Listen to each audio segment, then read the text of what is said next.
Indian super ലീഗിൽ ഇപ്പോൾ അങ്ങോട്ട് കഴിഞ്ഞു പോയ സീസൺ ഈസ്റ്റ് ബംഗാളിനെ സംബന്ധിച്ചിടത്തോളം അത്ര നല്ലതല്ലായിരുന്നു. അതെല്ലാവർക്കും നന്നായിട്ട് അറിയാം. അതുകൊണ്ട് തന്നെ അവിടുത്തെ വിദേശ താരങ്ങളുടെ കാര്യത്തിൽ ചില കൊഴിഞ്ഞുപോക്കും കാര്യങ്ങളൊക്കെ ഉണ്ട് എന്ന് റൂമറുകളായിട്ട് നമ്മൾ അറിഞ്ഞതാണ്.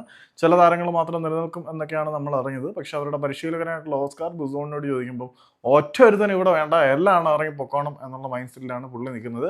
കാരണം ഈസ്റ്റ് ബംഗാളിന്റെ നിലവിലെ വിദേശ താരങ്ങളുടെ സ്കൂഡിനെ മുഴുവനും അഴിച്ചു പണിഞ്ഞ് എല്ലാ എണ്ണത്തിനെയും പറഞ്ഞു വിട്ടിട്ട് ടാലന്റ് ഉള്ള പുതിയ താരങ്ങളെ, കമ്മിറ്റ്മെന്റ് ഉള്ള പുതിയ താരങ്ങളെ റീഇൻസ്റ്റേറ്റ് ചെയ്യണം എന്നാണ് അവരുടെ പരിശീലകനായിട്ടുള്ള ഓസ്കർ ബുസോൺ ആഗ്രഹിക്കുന്നത്. അദ്ദേഹത്തിന്റെ ഫേവറേറ്റ് ലിസ്റ്റിലുള്ള 3 താരങ്ങൾ, അദ്ദേഹത്തിന്റെ കീഴിൽ നേരത്തെ കളിച്ചിട്ടുള്ള 3 വിദേശ താരങ്ങളുടെ പട്ടിക അദ്ദേഹം നേരത്തെ തന്നെ സമർപ്പിച്ചിട്ടുണ്ട്. ഈ 3 താരങ്ങൾക്ക് വേണ്ടി അദ്ദേഹം സ്ട്രിക്റ്റ് ഡിമാൻഡ്, ബാക്കി താരങ്ങളെയും അദ്ദേഹം പുറത്തുനിന്ന് തന്നെയാണ് ആഗ്രഹിക്കുന്നത്. അതുകൊണ്ട് തന്നെ നിലവിലെ ഈസ്റ്റ് ബംഗാളിന്റെ വിദേശ താരനിരയിൽ നിന്ന് ഒരുത്തനെ പോലും വേണ്ട എന്നാണ് പുള്ളി പറയുന്നത്.